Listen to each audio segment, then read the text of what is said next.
Hi, it's Prue here from Australian Pottery Supplies. We're just going to talk to you about clay and the different firing temperatures.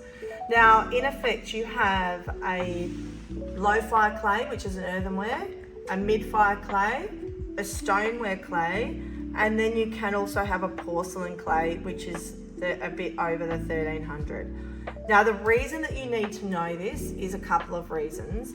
One is that you need to fire the right temperature, matching the right temperature of the clay. So on a clay body, it will tell you all the bisque fire is the same to 1000. Then you'll have a glaze firing. So this is 1100. This glaze firing here is to 1220. And this glaze firing has a range which is 1280 to 1300.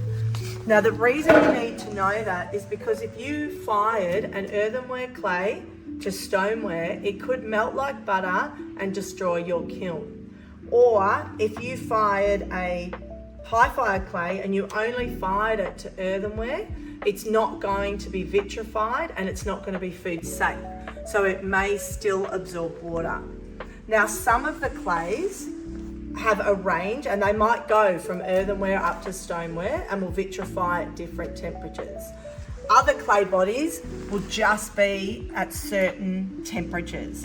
So you keep the earthenware one for earthenware, the mid-fire to mid-fire, the stoneware to stoneware. You may have, like for example, this one here, which is the Queenie's Dark Stoneware, and you could fire it earthenware, mid-fire or stoneware.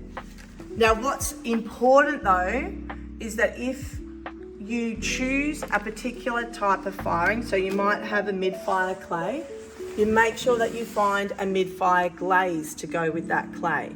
If you're doing a high fire, you need a high fire glaze to go with that clay. So you need to match the glaze to go with the clay that you're using, or if it's a clay that goes over a few different firing temperatures, you choose the glaze that you're going to fire. Now, earthenware is still porous. You would not use it for food safe. Mid-fire or high fire, the stoneware, is what you're going to use if you're wanting to make products that you're going to eat off. There is a little bit of information about the mid-fire to stoneware and the glaze and the clay bodies. Now basically a mid-fire clay, the glaze will sit over the clay, whereas a high fire glaze in a high fire clay, it actually fuses together and creates a stronger form. So if you're wanting the strongest form, you'd go with a stoneware clay with a stoneware glaze.